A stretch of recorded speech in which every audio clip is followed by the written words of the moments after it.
Peace, mercy, and blessings of God be upon you, and may God's peace and blessings be upon our Prophet Muhammad. Before we begin the story, if you like it, please like and subscribe to the channel. This helps us a lot to continue. And tell us in the comments which country you are watching from and what time it is where you are. Now, try to unleash your imagination.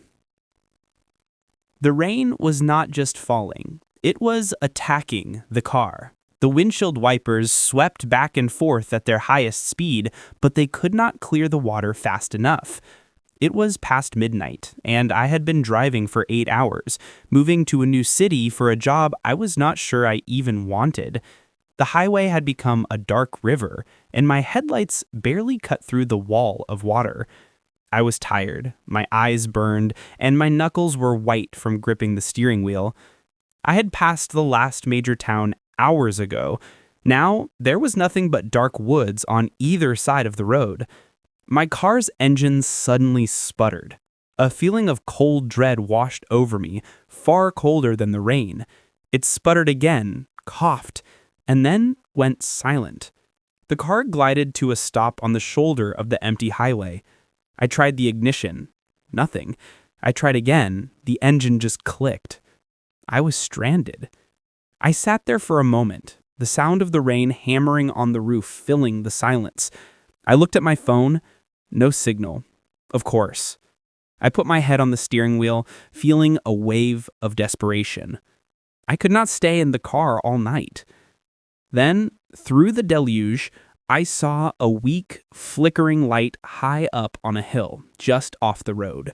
It was a sign, red and blue, neon, with some letters burnt out. It said M-O-L. I assumed it meant motel. I grabbed my bag, pulled my jacket over my head, and stepped out into the storm. The wind nearly tore the door from my hand. The rain was icy and instant, soaking me to the bone in seconds. I half ran, half climbed the muddy embankment toward the light, my shoes sinking into the wet earth. The motel itself looked like something from a forgotten time. It was a single-story, L-shaped building with a flat roof and a dark, covered walkway. The neon sign buzzed and crackled above a small office, its light casting strange, dancing shadows. I pushed open the office door, a small bell tinkling somewhere in the back. The man at the desk did not look up. He was old, with skin like wrinkled parchment, and he was watching a tiny black and white television that sat on the counter. The air in the office was stale, smelling of wet dust and old coffee. "Excuse me," I said, my voice hoarse. He turned his head slowly, his eyes pale and empty. He mumbled, "Got one room left. Last one." "I'll take it," I said, pulling my wet wallet from my pocket. "My car broke down on the highway." He just grunted, pushing a registration card and a heavy, old-fashioned key across the counter. The key was attached to a large wooden block with the number 13 burned into it. I paid him in cash. He did not ask for identification. He just took the money and pointed a long, bony finger toward the end of the building. "End of the hall. Don't make noise. The other guests are sleeping." I looked out the window. The motel parking lot was completely empty, except for a single rusted truck near the office. "Other guests?" I asked. He just turned back to his television. I grabbed the key and went back outside. The covered walkway did little to protect me from the wind-driven rain. I walked past dark, silent doors. Room 9, room 10, room 11, room 12. At the very end, tucked into the corner, was room 13. The lock was stiff. I had to wrestle with the key, pushing my shoulder against the heavy wooden door before it finally scraped open. I fumbled for the light switch just inside. A single, weak bulb flickered on, illuminating the room. It was basic, but it was dry. A bed, a small wooden desk, a chair, and a door that I assumed led to the bathroom. The wallpaper was peeling, and the brown carpet was stained, but I was so cold and tired that it felt like a palace. I threw my bag on the floor, locked the door, and slid the chain lock into place. I listened for a moment. The only sound was the relentless drumming of the rain on the roof and the howling of the wind. I went into the small bathroom. The light in here was a flickering fluorescent tube that hummed loudly. I splashed cold water on my face, trying to feel human again. When I looked up at the mirror, I paused. There was something written in the steam on the glass, as if someone had just taken a hot shower. But the room was freezing cold. The message was just 2 words, faint and dripping. Get out. I stared at it, my heart starting to pound. I wiped the glass with my hand. The words vanished. I told myself it was just my imagination. I was tired, wet, and stressed. I was seeing things. I convinced myself that the previous guest had written it, and the moisture from the storm had simply kept it visible. It was a logical explanation. I went back into the main room and took off my wet jacket. I was too cold to sleep, so I sat on the edge of the bed, which creaked loudly under my weight. The room felt heavy. The air was thick. I tried to focus on the sound of the rain to let it calm me, but I kept thinking about the mirror. That is when I heard the first noise. It was a soft sound, like someone dragging a fingernail across the wall, right outside my door. Scratch, scratch, scratch. I froze. "Hello?" I called out. Silence. The only answer was the storm. I told myself it was a branch scraping against the building in the wind, but this was a single-story motel. There were no trees tall enough to reach the walls, only low bushes. I stood up and moved toward the door, my ear pressed against the cold wood. I heard nothing but the wind for a long minute. I was about to turn away, to call myself a fool, when I heard it again, this time from the other side of the room. Tap, tap, tap. It was coming from the wall that connected my room to room 12, the room that was supposed to be empty. It was a slow, deliberate tapping. I stared at the peeling wallpaper, my breath caught in my chest. Who's in that room? The old man had said the parking lot was empty, save for his truck. "Who's there?" I yelled, my voice shaking. The tapping stopped. The room fell into an oppressive silence, so thick I could almost feel it pressing against my skin. The rain seemed to fade into the background. I backed away from the wall. I needed to get out. This was not right. The message, the sounds, the empty parking lot, it was all wrong. I did not care about the rain anymore. I'd rather sit in my broken-down car than stay in this room. I went to the door. I unhooked the chain. I turned the deadbolt. I grabbed the knob and tried to open it. It did not budge. I pulled harder. The door was locked, but not with the lock. It felt stuck, as if something heavy was blocking it from the other side. I jiggled the handle, panic rising in my throat. It would not move. "Let me out," I shouted, banging my fist on the wood. "Let me out!" I went to the window, which was next to the door. It was an old crank-style window. I grabbed the crank and turned. It was rusted shut. I pushed against the glass, but it was solid. I was trapped. I backed into the center of the room, scanning the walls, the ceiling, the floor. I was looking for any other way out, any explanation. My eyes landed on the bathroom door. It was slightly ajar, just as I had left it. But was that really how I left it? I thought I had left it open wider. As I watched, a sliver of darkness appeared in the gap. The humming from the fluorescent light in the bathroom, which had been constant, suddenly stopped. The room plunged into near total darkness, the only light coming from the weak bulb by the bed and the flashing neon sign outside the window. And from the absolute pitch-black darkness of the bathroom, I heard a new sound. It was not a tapping or a scratching. It was breathing. A low, wet, rattling breath. It was deep and slow, and it was coming from inside my locked room. I stared at the crack in the bathroom door, my entire body paralyzed by fear. I knew with absolute certainty that I was not alone. The man at the desk had not been lying. There were other guests, and one of them was in my room. I did not move. I'm not sure if I breathed. My body was a block of solid ice, my eyes fixed on the sliver of blackness that was the bathroom doorway.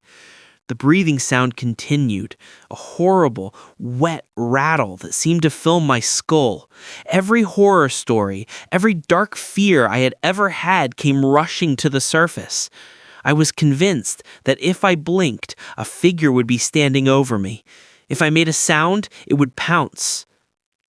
I stayed on the bed, my back pressing against the wall, my legs drawn up to my chest. I sat like that for what felt like a lifetime. The rattling breath would stop, lulling me into a moment of false hope, and then it would start again, louder this time. The storm raged outside, a fitting soundtrack to my terror. The neon sign flashed, casting a rhythmic, bloody red light across the room, then plunging it back into shadow. I do not know when I fell asleep. It was not sleep, really. It was a collapse. My mind, unable to cope with the sustained terror, simply shut down. I slipped into a state of semi-consciousness, my body rigid, my dreams filled with scraping sounds and the smell of wet dust. I woke with a jolt, my neck stiff and aching. The room was filled with a gray, flat light. It was morning. The storm had passed. The silence was absolute. I sat up, my heart pounding, and listened. The rattling breath was gone. The tapping on the wall had stopped. There was only the sound of my own blood rushing in my ears. For a long moment, I just breathed in the cold, stale air, grateful for the light. The fear of the night felt like a fever dream, distant and unreal in the morning. But it had been real. My first thought was escape. I was still trapped. I slid off the bed, my legs wobbly. The room looked even more pathetic in the daylight. The stains on the carpet were darker, the peeling wallpaper more pronounced. I went straight to the main door. I grabbed the knob and pulled. It was just as stuck as it had been last night. It was not just locked, it felt as if it were welded to the frame. I put my shoulder to it and pushed. Nothing. It did not rattle in its frame. It was terrifyingly solid. I knelt and looked at the bottom. There was no light coming from under it. It was completely sealed. "Hello," I shouted, banging my fist on the solid wood. "Let me out! Is anyone there?" My voice sounded small and was absorbed by the heavy door. There was no reply. I looked at the chain lock, which I had left unhooked. I looked at the deadbolt, which was unlocked. The door was being held fast from the other side. This was not a malfunction. Someone had deliberately barricaded me in. My panic started to rise again, but this time it was mixed with anger. I was not just going to sit here. I turned my attention to the window. In the daylight, I could see the mechanism clearly. It was not just rusted. The crank handle was broken off, leaving only a jagged metal stump. The window itself was a single large pane of glass. I looked for something heavy. The only furniture was the bed, the small wooden desk, and a single, flimsy-looking chair. I picked up the chair. It was light, but it would have to do. I backed up, aimed for the center of the glass, and swung it with all my strength. The chair hit the pane with a dull, heavy thud, and it bounced back. The glass did not break. It did not crack. It did not even spider web. I stared at it in disbelief. I touched the surface. It was not glass. It was some kind of thick, transparent plastic, like polycarbonate. It was scratched and yellowed, but it was clearly not breakable. This was the strangest detail of all. Why would a cheap, run-down motel in the middle of nowhere have an unbreakable barricaded door and a shatterproof window in room 13? This was not for safety. This was for containment. My fear returned cold and sharp. I was in a purpose-built cell. Now I had to face the bathroom, the place where the breathing had come from. I needed to know. I needed answers. I walked back to the desk, opened the drawer, and found the only thing inside, a Gideon's Bible, its cover worn. It was not much of a weapon, but it was heavy. I grabbed it, my knuckles white. I walked to the bathroom door, which was still open just a crack. I pushed it slowly with my foot. It swung open with a light creak, revealing the small tiled room. It was empty. I stepped inside, holding the Bible like a club. The fluorescent light hummed when I flicked the switch, casting a sterile, buzzing glow. The shower curtain was pulled aside. The tub was empty and stained with rust. The small frosted window above the toilet was nailed shut, with large rusted nail heads visible in the wooden frame. And the mirror, the one that had said, "Get out," it was just a mirror, clear and empty, reflecting only my own pale, terrified face. I stood there, confused. I heard the breathing. I was not crazy. It was real. It had to be. Where did it come from? I looked around the small room, my eyes scanning every detail. The toilet, the sink, the tiled walls. And then I saw it. On the ceiling, directly above where I was standing, was a small, circular vent cover, about 6 inches wide. It was painted the same peeling white as the ceiling, but it was new. The screws holding it in place were shiny. I put the Bible down on the edge of the sink, stood on the toilet lid for height, and reached up. The metal cover was cold. I could feel a slight draft. I tapped it. It was hollow. I fumbled with the screws, but they were too tight. I did not have a tool. I pressed my ear against the vent cover. Nothing. But then I pushed on the cover itself. It was loose. One of the screws was not fully seated. I wiggled it, and the cover came free on one side, hanging by the other screw. I peered into the darkness of the ventilation shaft, and I saw it. It was not a monster. It was not a ghost. It was a small black plastic box. A simple MP3 player, no bigger than my thumb, connected to a tiny, battery-powered speaker. It was taped just inside the shaft, aimed directly at the vent opening. The breathing, the tapping, the message on the mirror. It was all fake. It was a trick. A cruel, elaborate trick. I ripped the device from the duct. The battery was dead. It had played its horrible, rattling loop until it died. I jumped down from the toilet, the small black box in my hand. I felt a wave of cold, sharp anger. This was not a haunting. This was a setup. The old man, the empty parking lot, the last room, he had put me in here on purpose. I stormed back into the main room, my mind racing. If the breathing was fake, what about the tapping? I went to the wall between my room and room 12. I knocked on it. It sounded strange, not solid. I pressed my ear against the wallpaper. Silence. I ran my hands over the peeling floral pattern, and then my fingers found it. A place where the wallpaper was not glued down, a loose flap right near the head of the bed. I pulled at it. A large section of wallpaper peeled away easily, revealing not a plaster wall, but a thin sheet of particle board. And set into the board was another speaker. This one was larger, designed to transmit the tap, tap, tap sound with enough force to sound like it was coming from the next room. I stood in the middle of the room, breathing hard. I was in a cage, a psychological experiment, a haunted motel room attraction. But for who? I looked up, the single light fixture on the ceiling, the smoke detector in the corner. Its little red light was not blinking. It was solid. Was that a camera? Was someone watching me? The realization hit me harder than the fear had. I was a rat in a maze, and someone was watching me panic, watching me discover the tricks. The get out message was not a warning. It was a prop. It was part of the script. But was that really a camera?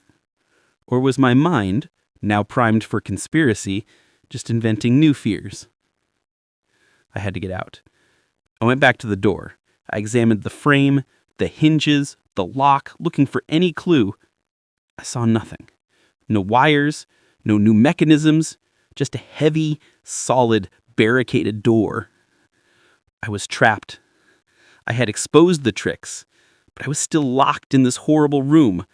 The silence of the morning, which had been a comfort, now felt oppressive. The show was over. The sounds had stopped. The game had been played. And I was the prize. My anger was a cold, sharp thing, a blade of focus. The fear was still there, but it was now fuel. I was not a victim in a ghost story. I was a prisoner in a box, and the men who put me here were real. I was being watched. The thought made my skin crawl, but it also gave me an objective. I was no longer trying to escape a supernatural entity. I was trying to outsmart a human one. I went back to the door, the main door. It was solid, thick wood. I examined the hinges. They were on the inside, on my side. 3 heavy brass hinges. If I could get the pins out, I could potentially pull the door inward. But I had no tools. I checked the desk drawer again, finding only the Bible. I checked the bathroom, nothing. I looked at the bed frame. It was a solid block, no exposed screws, no metal parts I could break off. The room was designed to be barren, to offer no escape, no weapons. I stared at the door, frustrated. Even if I got the hinge pins out, the door was clearly barricaded from the other side. It would not just swing open. This was a dead end. My gaze drifted back to the wall with the speaker, the one I had shared with the non-existent Room 12. The flimsy particle board. That was the weak point. That was the anomaly. It was not a real wall. Why build a false wall? I went back to it, my hands tearing at the wallpaper, ripping huge strips of the floral pattern away. Underneath, the entire wall was just a single large sheet of particle board nailed to a frame. I had broken the chair on the window, but I still had the legs. I grabbed a piece of the broken chair and used the sharp fractured end as a wedge, forcing it into the seam where the board met the floor. I pried. The wood was damp and pulpy. It groaned. I put my foot against the board next to the hole the speaker had been in, and I kicked. The board cracked. I kicked again, harder, channeling all my fear and rage into my heel. The board splintered. I kicked and tore at it, my knuckles scraping raw until I had a hole large enough to see through. It was not Room 12. It was a passageway. A dark, narrow corridor, no more than 3 feet wide, running behind the walls of the motel. It was filled with dust, cobwebs, and the smell of mold and old wires. My heart was pounding, but this was a different kind of beat. This was the pulse of discovery. I pulled at the hole, making it larger until I could fit my shoulders through. I looked back at the room one last time, at the camera I was sure was watching me, and I slipped into the darkness. The passageway was pitch black. I fumbled for my phone, but the battery was dead. I had to use my hands to guide me, one hand on the rough, unfinished back of the drywall, the other on the cold, solid exterior wall.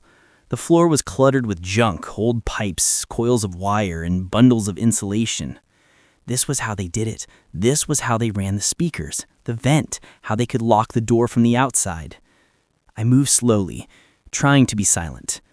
The corridor seemed to run the length of the building. As I shuffled forward, I started to hear a low humming sound. And then voices. "He's been quiet for over an hour," a voice mumbled. I froze. It was the old man from the front desk. "He probably cried himself to sleep," said a second voice, this one younger, rougher. "They always do. Did you check the tape?" "It's recording. This one was good. He really tried to break the window. We'll get good money for this one." What money? I thought. I crept closer, my blood running cold. The voices were coming from a crack of light up ahead. The corridor ended at a doorway, slightly ajar. I peered through the crack. I was looking into room 12. But it was not a guest room. It was a control center. The room was filled with electronic equipment, a bank of small black and white monitors, VCRs, audio mixers.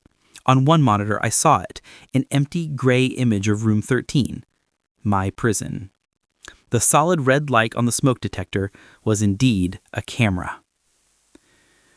The old man was sitting in a worn-out office chair watching the screens. The younger man, who looked like a brawny, thuggish version of the desk clerk, was counting a pile of cash on a table. My cash. "He's been in the bathroom for a while," the old man said, pointing at a different monitor. "Wait, no.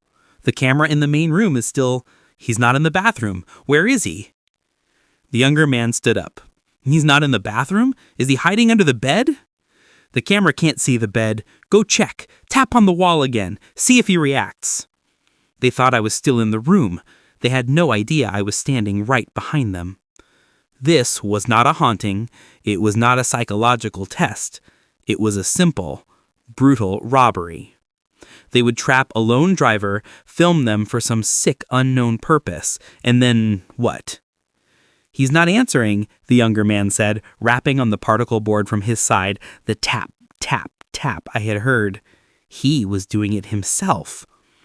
"I think this one might be a problem." The old man sighed, a long, weary sound. "Fine. It's morning anyway. Time to check him out. Get the canister. We'll gas him, take his wallet and watch, and dump him in his car down the road.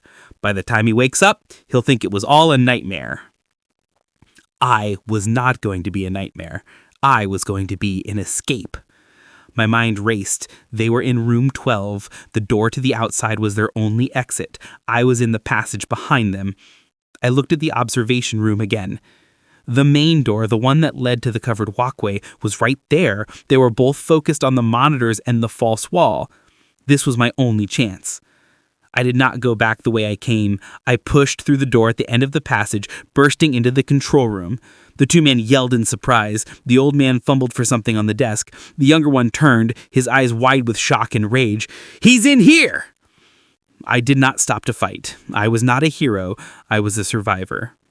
I ran straight past them, grabbed the knob of the main door to room 12, tore it open, and threw myself out onto the covered walkway. "Get him!" the younger man roared right behind me. I ran.